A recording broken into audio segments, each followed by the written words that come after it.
Welcome back to the Your Girl Yaz podcast, the podcast to listen to if you're a female entrepreneur who's ready to attract more fun, more money, success, friendships, and amazing clients into your business. Thank you so much for being here, and I hope I can add some more positivity into your day in this episode. Hello girls, welcome back to another episode on the Your Girl Yaz podcast. If you are watching it video, you will see I have a beautiful guest with me today. I have Beth, who's with me from Sync Social on Instagram. She is an incredible social media strategist. We met online. We were actually just following each other on Instagram, and we've had a few calls together, and she's come on a few like little events and things I do, and we were literally just so on the same vibe. And I really wanted to have someone on the podcast to share not one, an inspiring journey, two, just bring Beth's energy because she's amazing, and three, talk about social media and like how you can really maximize it. And she's just a wizard in this space, so I love watching all of her everything that she does. So welcome, Beth. Thanks, that was such a nice intro. Oh, well, you deserve it. Like, honestly, everything I say, I mean. And I don't know, it hasn't been like that long that we've been talking and in each other's spaces, but I just love watching everything you do and watching you really shine online. So I feel like the first thing, it would be lovely for you to maybe share a bit of background about yourself and how you've sort of gone into this journey. Yeah, of course. And by the way, I'm so excited to be here. Literally, Yaz radiate literally everything that you've just said.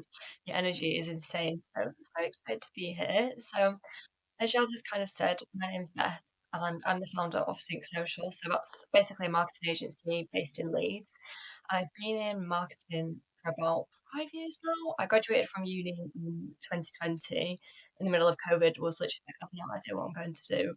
And then landed an internship for a drone that sells for a company that sells drones, should I say.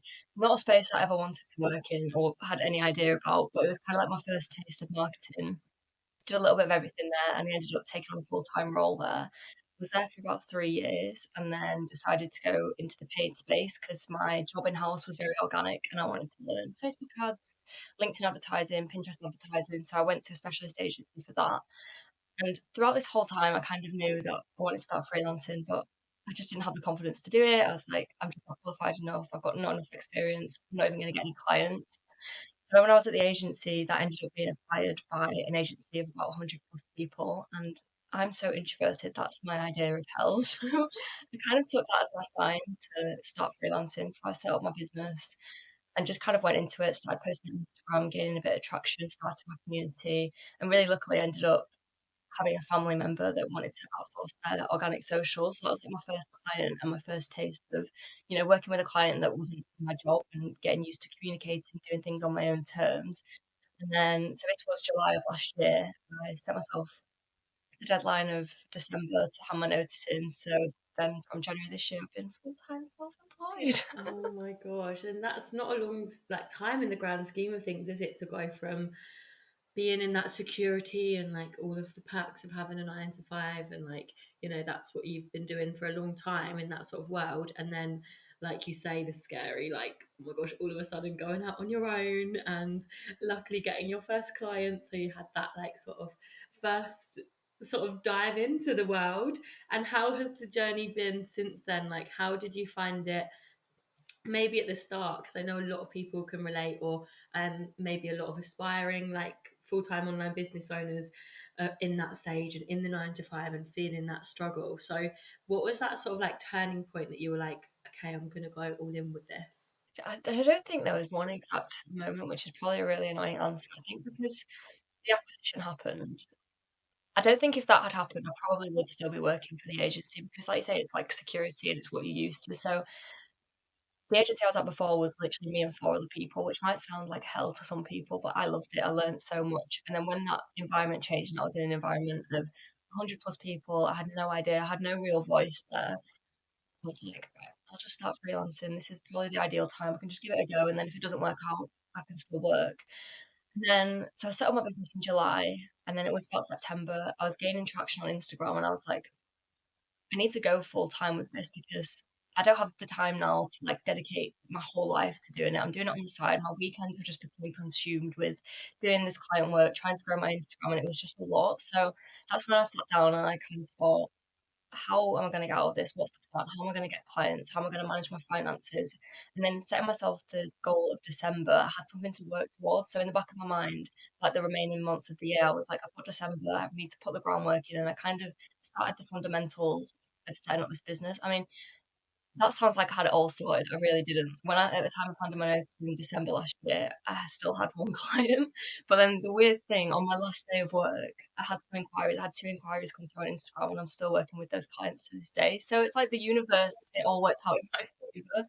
But yeah, in terms of like a point where I decided to leave, I think it was just I just knew it. My heart wasn't in that agency, and it wasn't my environment. So I was like, I just need to put the work in to get out of there. If that makes sense. Yeah, and it's like what you say there. Like I've been talking a lot when I'm working on like different mindset groups and helping people. It's a lot of like you have to take that leap, and it is so scary. And sometimes, like you said, you only had one client, and it's like, the world's expensive. A pack of Lurpak's like £6. Like Exactly. it's really scary, isn't it? I don't know why that came to my mind. But it's really scary taking that leap. And I had a similar story. Like coming back from Australia, I had one client, and like, I was so sort of scared to go all in. And I just moved back home, and the expense of it is of England again, and it was so scary. But like you say, when you have that faith and you like make that step with the universe, then it will give back. And then you got 2 inquiries. And how, because we haven't spoken a little bit, so how has the journey sort of developed in this last year since you did do that scary thing and go all in? I mean, it's definitely an adjustment from, the security of a 9 to 5. You know what your routine is. You've got a manager delegating tasks to you. And I think I underestimated that at the start. I didn't realize what that jump would be like and getting used to, managing my diary, booking in calls and managing client demands on my own terms. Because I think when you first go into freelancing, you just want to say yes to everything. And very quickly it can become really overwhelming. So it's definitely an adjustment. But I definitely say my confidence has grown so much. I think this time last year, it was actually a year last week I handed my notice in. So I look back at how far I've come in that year. This time last year, this Beth was like, I'll just say yes to all these managers' tasks that they're giving me, and I have no confidence to say this isn't actually serving me. I don't really think this is the right step to take this client in. I don't really think we should be doing that on this account. Whereas now, I can go on to like a client call and deliver a strategy, and I'm kind of have the confidence in myself to do that. So the confidence and the mindset from myself has definitely grown, and I think it comes with it's so naive to say this, but you just literally just have to do it. Like, it's so easy for me to sit here a year in and be like, "Oh, just go for it, and it's all gonna work out." Because I know at the start, you're like, "I'm not gonna get any clients, I'm not gonna make any money, how am I gonna pay my bills?" And your mind just goes to all the worst case scenarios, which it naturally would. But the more you do it, the more you put yourself out there, like you've already said, the universe will, like, receive that and give you something in return. So, definitely just don't think of the worst case scenarios as much as it is. Try to focus on the best case scenarios because 9 times out of 10, the worst things are not going to happen. Yes, there are bumps along the way, but 9 times out of 10, things will just work out in your favor. So have the confidence in yourself and back yourself is definitely something that I've learned over the last 12 months. Yeah, and that's what I mean. I think that's one of the reasons I wanted to have you on, was because like I've seen sort of the journey that you've gone on, and it shine like I don't think, they say fake it till you make it, but I don't think you can fake that inner confidence. And I think on your content that I've been seeing, it really shines through, and it feels like you really know who you're speaking to, and like, all of the tips and strategies. And I look at what you're posting, and I'm like, oh my gosh, she is doing so well. And it makes me so excited. And I think that, like, I just love watching girls in this space absolutely like fly. And like, even looking at, for instance, your following, and like how that's really grown, and you've just done so well. So how does it sort of feel sitting here at the end of the year and just having a minute to reflect on that? Just like you saying all these things to me, I'm like, I feel like you're speaking to someone else or about someone else. It can't be me because what? It is crazy. And I think one thing that I'm really big on, especially on Instagram and TikTok, like not just showing the highs and the positive stuff, because while there is, months where you can be doing really well and you've got all these great client results. There are also months where the analytics aren't going your way. You might have lost a client, and I really want to be the person to kind of say that and be like, it's not just sunshine and rainbows all the time, because you are going to have low points. And I think that's how I've kind of found my community to grow on Instagram and TikTok, by just being a bit more vulnerable. Because before I went into it, I think there was so much pressure, to be hitting 10K months, 15K months, be signing clients that are on 5K retainers. And honestly, it's not my reality. So if I can share some of my story, and if there's one other freelancer out there that's like, oh my gosh, Beth's doing this and she's not hitting 10K months, like I can do it too. So that's one thing that I'm really big on. And it's also on my Instagram, I try to be a little bit different to other people in the space. I don't want to just be posting the same things all the time. So I really try to think like, if I was a potential client looking at my Instagram, what would they want to see, and put myself in that headspace rather than just posting like the same things all the time. And just like I've already mentioned, being vulnerable, it's like people relate to you. I think whatever struggles I've faced, there's probably 10 other people in the world that have felt the same things as me. And I wasn't seeing things like that 12 months ago. So that's why I'm really trying to like be more vulnerable on the internet. It's really scary, but it definitely pays off. It is, and like, you make me think, and it's so good to have those reminders, like, of being vulnerable. And I think that's a really, really good tip of like, what do your potential like clients want to see? Because it can be so easy to get lost in like, I should be posting this and I should be posting 7 times a day, and or like a week story, and like this is how many stories you should post today. And like, there is so much out there, but I do feel like it's so overwhelming. And when you can actually come to the back to the basics of like, who is your target audience, and two, like, what would they want to learn? So I was going to ask, how do you feel like you went on that journey of discovering who you wanted to work with, and sort of had those light bulb moments of, okay, this is what I'm going to do now, I'm going to really start to be more vulnerable? I think so. I'm a bit controversial because I know a lot of people like on TikTok and Instagram, LinkedIn will say that in order to be successful as a social media marketer, you need to have a niche, and I don't have a niche. So my ideal client is just any business that needs support in social media and wants to grow on social media. So I do see the benefits of having a niche, but I think for now, while I'm only a year in, I just want to explore as many different industries as I can. And I'm absolutely loving that because the variety keeps it really interesting. So, like, one day I can go from doing strategy for an organic social client, and then the next day doing a Facebook ad strategy for like an ecom client.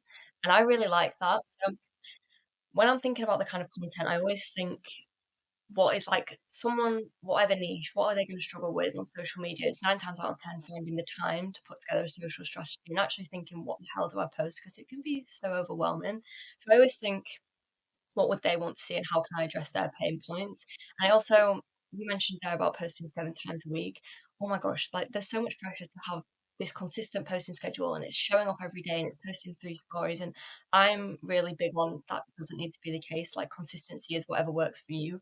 Some weeks I can be showing up on my stories 7 days a week, other weeks it can literally be twice because life just happens and you get busy. So I always say when I'm speaking to clients, find a posting schedule that works for you, because while for someone it could be 5 times a week, for someone else it could be 1 time a week. And if that's realistic and maintainable, is that a word? It is now. But if that's like realistic for you, go for it. There's literally nothing wrong with that.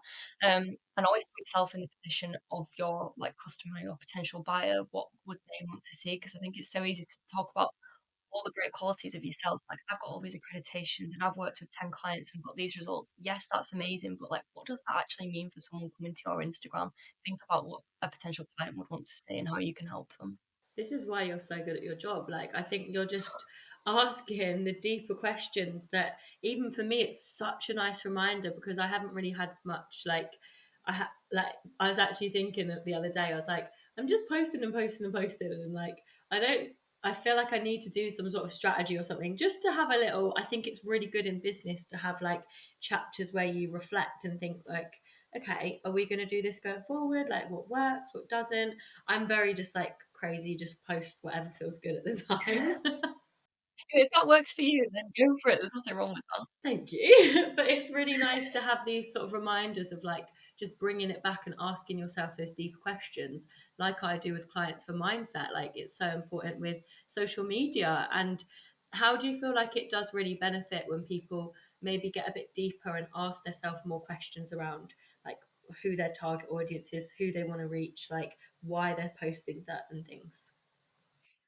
So I think for me personally, I always find people to be much more relatable if they're more vulnerable and share their struggles and not just showing the wins all the time. So I know I mentioned then about not just showing your analytics and all these green arrows and the amazing results, because yes, that's great and everyone needs an element of that. I think if you can show how you've solved a problem, so for example, this is very niche, but if one of my clients comes to me and said, "Oh, we've seen like a drop off in clicks on our Facebook ads from a previous person they were working with," think about how you can change that. So where are they dropping off? Why are they not engaging with your ads? Is it creative? Is it to do with your website?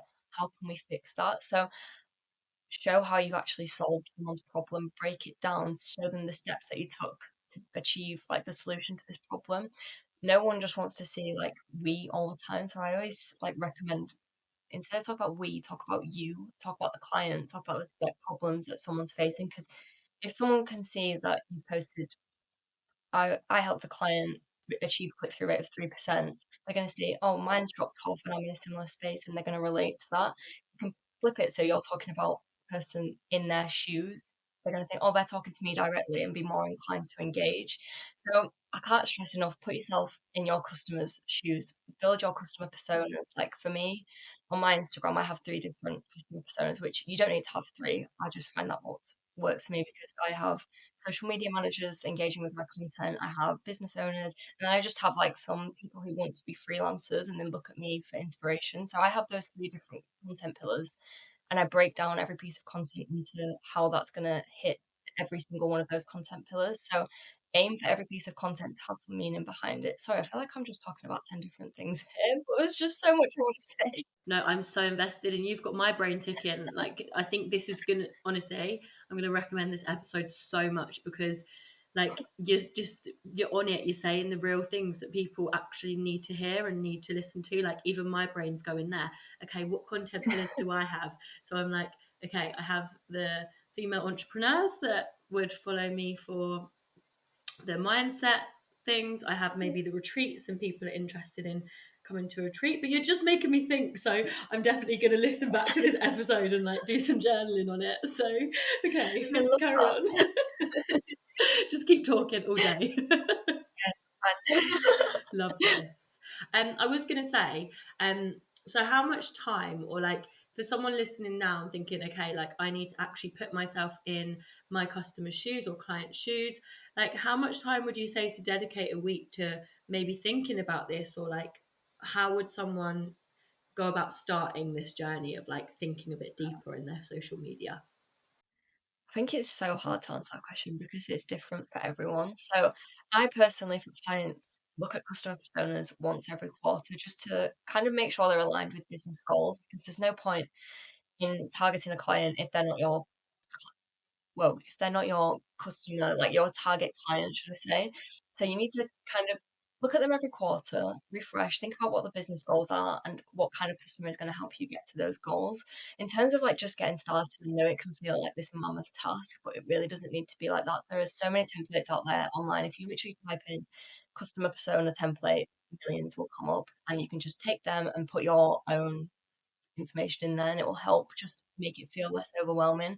Definitely say you need to review them once a quarter. You don't, it doesn't necessarily need to be a weekly thing, but in terms of like your weekly content calendar or your monthly content calendar, just break it down into those content pillars and make sure every week you are posting some content within those target pillars, if that makes sense. So every piece of content should fall beneath the content pillar, and if it doesn't, that's probably where you need to think about your strategy and think about your goals. Because I think 9 times out of 10, people can think that they just need to post on social media for the sake of showing up when it really doesn't need to be that way.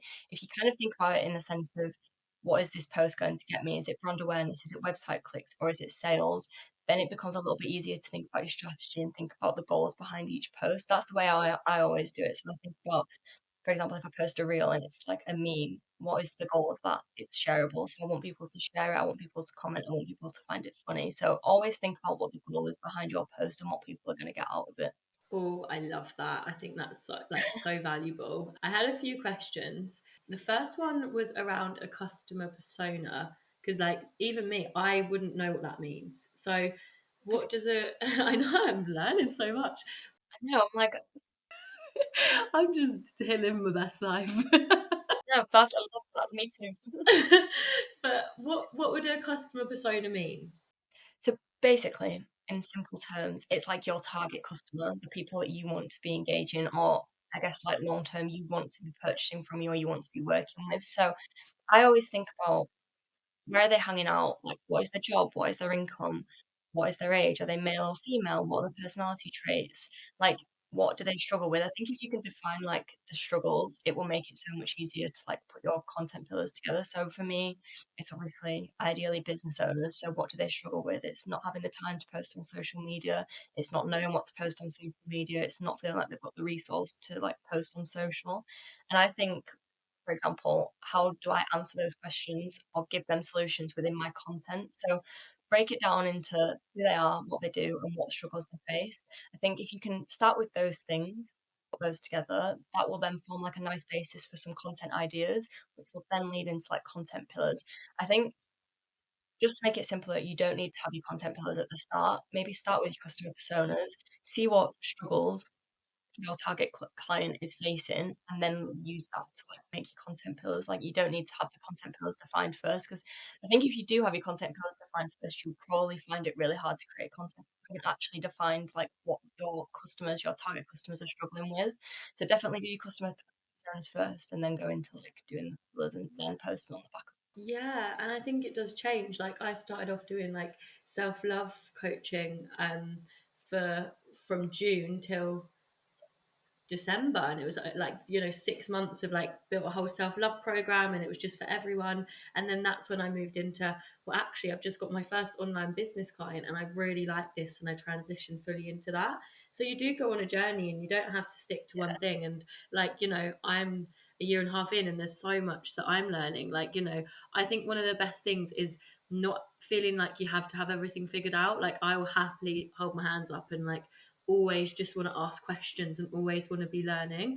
And there's so many knowledgeable people in this online space that really will help you. Like, Yeah, everyone really, the people that I surround myself with really want to help each other and really just want all of us to create these nice lives and businesses. Beth is one of those people, and it's just so exciting and so nice to like help people think a bit deeper. So like you said as well, like I think if you've struggled with something or you've got a question, there's a million other people that have the same question, but it's just having the confidence to be vulnerable and ask the question in the first place. Because I can guarantee someone will say, I've struggled with that and I didn't know the answer. And then you're like, well, it's not just me. And you'll feel so much better for it. yeah, it is so true. And like you say, like I feel like it goes through trends and everyone's sort of feeling the same. And I know like yesterday it's been a bit darker and cold, and like everyone was just feeling that, and everyone I spoke to. So it is nice to just come back to like you do not have to have it all figured out. I was gonna ask about the content pillars though, because I was interested in like how someone would go about figuring out maybe their top three content pillars. Okay, this is such a good question. Again, it's different for everyone. I think if you Google it, it will come up with something like you need like sales content, promotional content, and then like comedy content. So vague. Doesn't need to be like that. Think about how you can make content pillars work for you and your business. So, like I said, if you define the issues that your client or customer is facing, that will then form the basis of your content. So, like I mentioned, for me, I have a mixture of business owners, freelancers, and other people that just want to learn on my Instagram. So it can feel overwhelming thinking that you have to appeal to all these different people. But if you have content, for example, that is like, what's the word? Like, oh, educational. I don't know why that word just skipped me. But if you have like educational content, for example, like for me, it would be like a marketing tip or like a new update that's just come out on Instagram. That's like a content pillar. So educational could be one.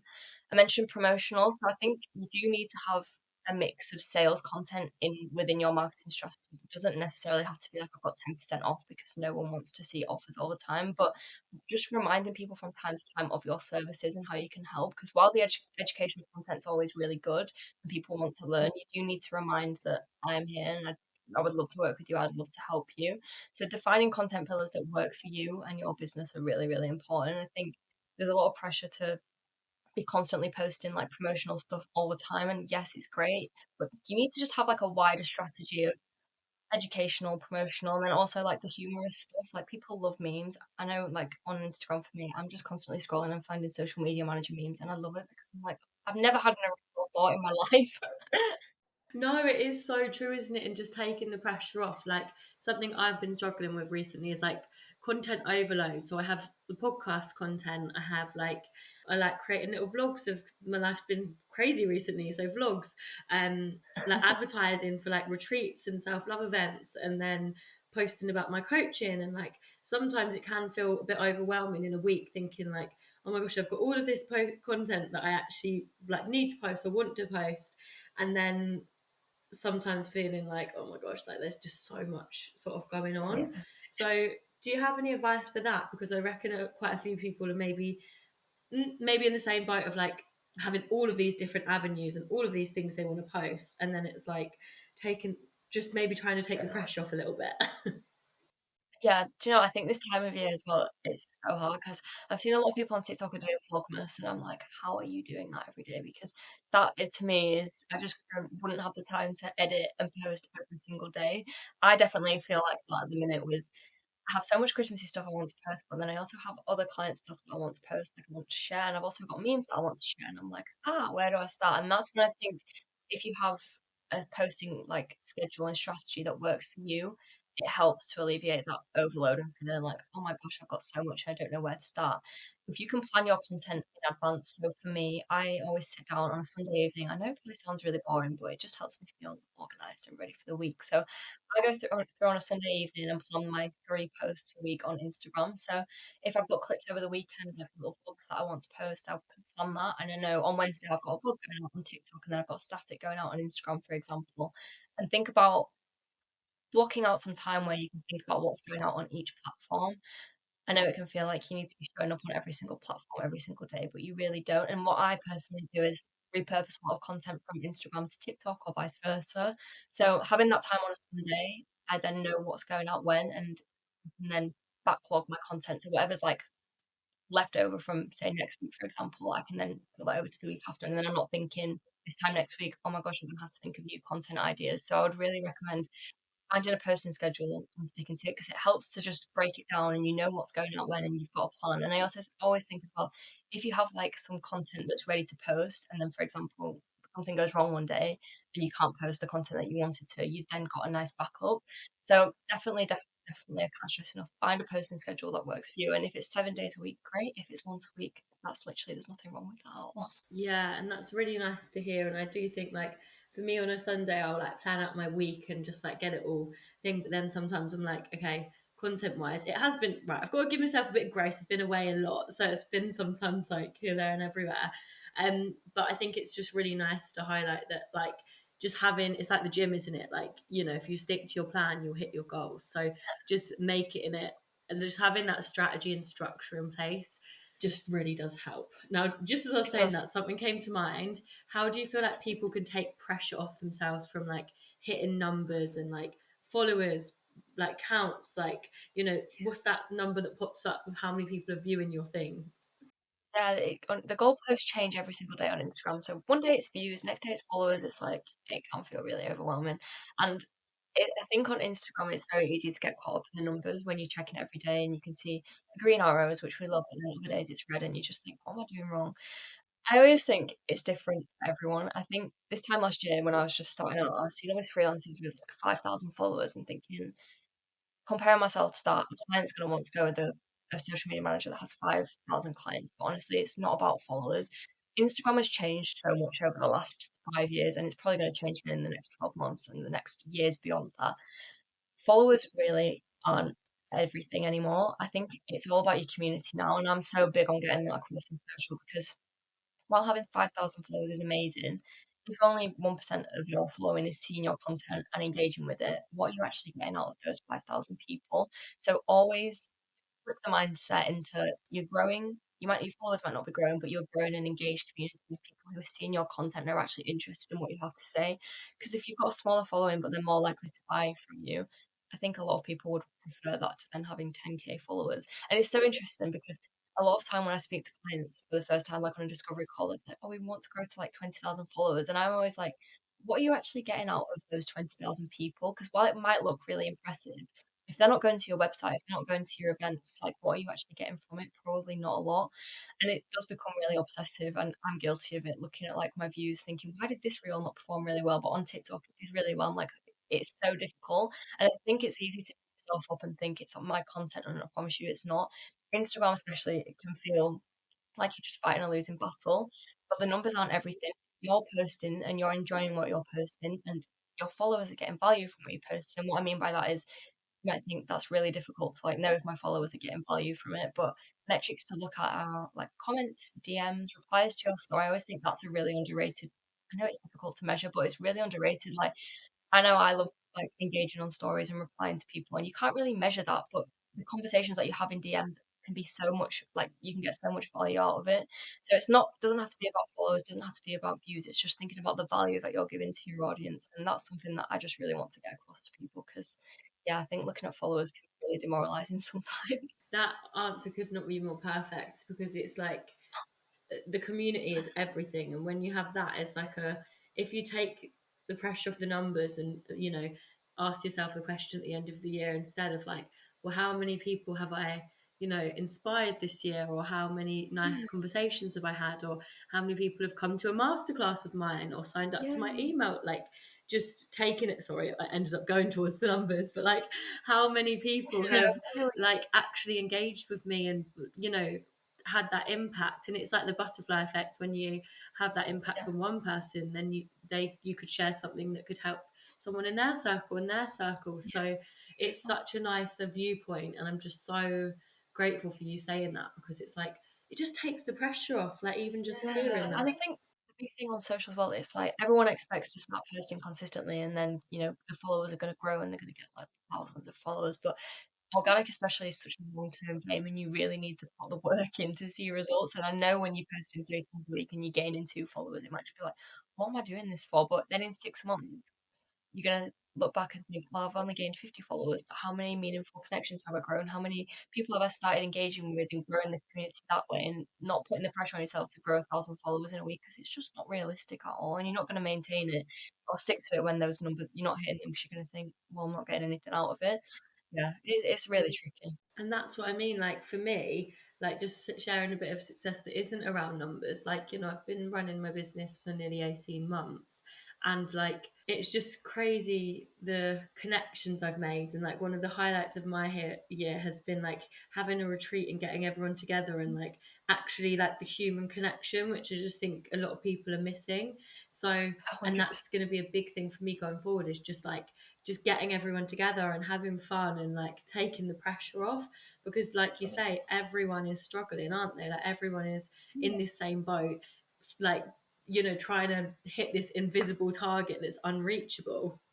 Yeah, it's hard. But it's like that's so interesting you say that because when I started posting on my Instagram when I first started the business, I was posting on there purely because I thought that's where I was going to get clients. Never for a minute did I think I'd grow this community of like-minded people and have made friends who are going through similar things to me. And it's like a nice bonus. And I'm like, I can't believe I didn't think about this at the start, but I'm so grateful for it. And like you say, maintaining the connections that then when you meet them in real life, like I can't believe I met you through Instagram and now like here we are. It's crazy. Honestly, isn't it absolutely crazy? Like, you just don't expect it, and I didn't expect it. Like, I just wanted to help people. I never expected to like make some of my best friends from it. And like, for me moving home to England, I just knew that, sort of, I'd changed so much, so I couldn't expect myself to go into my old sort of circle and like be happy, because I'm so different now. So it was so nice to like be doing self-love events and like having that space to be like, well, why don't you just come along and we can meet and become best friends? Yeah, And like, I'm coming next year for oh sure. yes, 100%. I'll be back.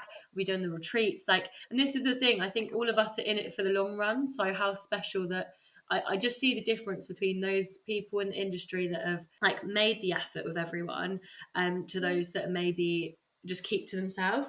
And on a a little bit masterclass I did the other day, I had this slide, and my podcast manager was talking about it this morning and saying like, that slide, you need to do a whole podcast episode. And it was like, I can't more. remember exactly what I said, but it was like, please don't want all of this success on your own and feel like you've got to be at the Yeah, top on your own. It looks lonely up there. instead of like the comparison that we're all doing to each other, if you actually spent a minute like reaching out to one of these girls that you're comparing yourself to, you'll find that we're all in the same boat, and like we all generally Yes. just want the same thing at the end of the day. So it's like actually noticing that you could, one, grow a business, but two, you could actually make some incredible friendships and connections. And I think for a lot of girls in their 20s, we all change, we go through different stages. If you are starting a business, then you have to go on a big mindset journey. You may have to make changes, you might not, but a lot of us go on this big self-development journey, and all of a sudden you're this like, you've got all of these things you want to share, and you've got so many things that maybe your other friends can't relate to. So Yeah. going off on my own tangent, like, No, but that's I could not relate more to that, and it's something that completely I didn't consider at all, like how lonely it would feel, especially because a lot of my friends are still working 9 to 5, which if that works for you, incredible. But like I've taken myself out of it and doing my own thing, and finding like friends to relate to is really, really hard. So that's why I'm just so big on all the stuff you do, because you make space for like-minded women, especially to come together and make connections that way, and it makes you feel less alone. So anything like that, I'm all over. yeah, and it was so nice watching. So Beth came to one of my first. I was doing some like free virtual meets for everyone to come together, and Beth came to one of them, and we would like, afterwards we were like, oh my gosh, it was so nice to connect. And I just think, like, just being in this industry, and like one of my standpoints is just being able to give as much as I can for free as well, and like, not, it doesn't have to be everything. I do lots that's like good, but just being able to as well like give back where you can has been so important to me. I was going to say as well, and when it comes to strategies and things, I feel like you've given so much value already. Like I feel like you've been doing that all the way through. But do you feel like there's anything else you feel like, do you know what, going into 2025, that people really should know about or like take into consideration when it comes to social media? Yeah, I think this is probably going to be more from a business perspective. There are These are just my own things, like, to be honest. But I think there's definitely going to be more of a push on like short form video, like TikTok style videos. I know Instagram is definitely doing more of a TikTok style push with the reels and stuff. So I think people hear that and their mind goes to, oh my gosh, like I can't create video footage. It really, really doesn't need, you don't need to have a professional camera, you don't need to have fancy editing. You can do it from your iPhone or whatever phone you've got. You can just capture some content, get on CapCut and edit it. So video is definitely going to be here to stay in 2025. I also think we'll see a rise in influencer partnerships. I think they're going to become even more prevalent than they already are. But with influencer, I mean like shoppable posts. So by that, going on Instagram, an influencer will promote an event, promote a product, and then you won't even need to leave Instagram to check out and have the product, which for people like me is so dangerous because I'll just end up spending loads of money on stuff that I Me just don't too. even need. Yeah. But I definitely think influencer culture will change a lot next year, and e-com in general, it's just going to become a lot easier for the customers to just not need to leave any websites, any apps. It can all just be done on Instagram, Facebook, TikTok. I think TikTok Shop is like the perfect example of that, but I think that's going to be replicated across a lot of platforms next year. I also think AI, which kind of scares me a little bit. I know a lot of people use it at the minute, but I think specifically for content creation in 2025, it's going to become a lot more commonly used. I don't know if it's going to be free or if it's going to be paid. I know I'm not going to pay. But if they give like some free Canva stuff, I might dibble in that. Give it a go. I think AI is definitely going to make it a lot easier for people to create content without needing to spend hundreds on like fancy editing software and things like that. So we'll see if any of them actually come true. Yeah, it's so interesting, isn't it? Because I'm like, I've used it a little bit, but I do really like it. But sometimes I had a thought the other day. I created a presentation on it, and I was like, is it lacking Yazness? And then like, Yeah, that's the thing. I think sometimes you can tell with content, especially captions, like if they've just been copied and pasted. I just think you just need to add a little bit of you, a little bit of personality in there, which I know kind of like defeats the whole point of using AI. But I do think sometimes you need to just add the human touch. yeah, 100%. And I think it is definitely lovely to highlight. I was going to ask as well around the product thing. Do you think this will come in handy for online business owners if they're launching things? Like, do you feel like that's going to be something that people could use? Yeah, for sure. I think I know from my own browsing, for example. if someone's promoting a masterclass, then you have to go through to like a website and then check out there. I think if that could just be done on one single Instagram story, like imagine how easy that would be. You could just do your Apple Pay, sign up for the masterclass, and then just get on with it without needing to go through a website, grab your card, and do it like that. So I definitely think for online business owners, like for courses as well, like you could just promote a course in a carousel and people can just purchase the course there and then without needing to go to the website, fill in a form, wait for you to get in touch. It's all just automated. I know it can be a little bit overwhelming to think about all this automation and stuff, but not every single update is going to be relevant to everyone. You just need to pick out the ones that work for you. I think I do like social media updates on my Instagram, and sometimes I think people are going to think that they need to go away and implement all of these into the strategy, and they really don't. It's just about finding what works for you, and most importantly, what makes your life and running your business easier. And if there's anything in there that you can take, use it. Why not? Yeah, I just feel like you were such a breath of fresh air, like just sharing actual real tips and just like everything that you've said on this episode. I literally just want to go away, listen. Sorry, I've got priority over everyone because I can just go listen to the recording. Just Sorry. go listen and just like I think yeah, the word is refreshing, like just giving everyone a bit of a refresher on like taking the pressure off, some really good strategic tips, and actually what to look out for because it's really exciting. I Oh have a question to ask, which I didn't prepare for you. What my gosh. exciting things are you excited about in your business for 2025? I don't know. This is such a hard question. I feel like my ultimate goal next year is to bring a team member on. I would love that. I'm putting out into the universe that it's going to happen because I kind of mentioned earlier the loneliness is something that I really, really struggle with. So my vision in my head is like a little office space somewhere, I can bring someone in to work with me, and then I'm building like the business that way. I would also love to offer more like content shoots next year because for now a lot of it is Canva, and I love doing Canva stuff. I really want to up my game in terms of like offering content days and actually going to clients and taking content, editing, it, and then posting, and I know it's all done like myself. So they're probably the two things. But like more smaller goals, like connecting with more freelancers, entrepreneurs, coming to one of your retreats is on there. That's a big goal for me next year. 'Cause I'm so big on like just growing the connections because there's so much value in it, and it really, really helps because it can be really isolating. And that I've had this first year, I kind of know what I'm doing, kind of passion, but I really want to build on that, grow my connections, and just kind of put myself out there a little bit more and step into the confidence a little bit. Yeah, and honestly, I'm so excited to watch your journey next year and sort of get to be a part of it at some point with the retreats. And, I'll be here. And I just think it's so exciting. And sometimes it can not be a little bit scary, but it's like, oh my gosh, like this is it. Online businesses can grow so fast. And like it's so exciting where you could be at this time next year and where you're going to be because look at everything you're implementing. So I'm so Amazing. excited. Cheers to you. Thanks.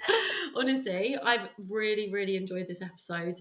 Like I say, breath of fresh air, so many useful tips. Like your story is really inspiring from like I think it's just really nice to hear a real story of like, there wasn't any crazy moment. It was sort of like just that natural, you just went for it. You just had Yeah. that sort of like this isn't aligning with me anymore and just went for it and like now you're thinking about bringing someone on and doing content days and like expanding in this space of meeting new people. Like I'm buzzing. Thanks. You're making me feel so good. I love it. Oh, did you have any last words for the podcast? Hmm. I mean, some advice. I guess I've already said this, but like, literally just go for it. If you've got this idea, you want to start a business, don't let anyone's opinions or like imposter syndrome hold you back. It's so much easier said than done. But if you've got an idea, start writing it down, start putting the wheels in motion, and I promise you, like, results will come. You just have to back yourself and do it. That would be my final words. Amazing. Well, thank you so much, everyone, for watching or listening. We've loved having Beth on. I'll leave her Instagram and her links below. So definitely go follow her because she posts so much like funny stuff and so much educational stuff. And like, I just love watching her. So I know if you listen to this podcast, you probably will too. But thank you, babe, and we'll see No, you thank you soon. so much for having me. I've loved every second of it. Thank you so much. Thank you so much for listening to this week's episode on the Your Girl Yaz podcast. We'll be back next Wednesday at 7 a.m. UK time, so I look forward to seeing you back here. I also have a free higher self meditation course for you to learn to meditate, to relax, to switch off, that's available for you to access now in the show notes. And also, don't forget to follow the podcast wherever you're listening, rate, leave us a review. I appreciate it way more than you could ever know. Thank you so much again for listening. If you've got any feedback of the podcast, my Instagram at Yasmin Lily Hilston is also linked in the show notes, and I really appreciate it.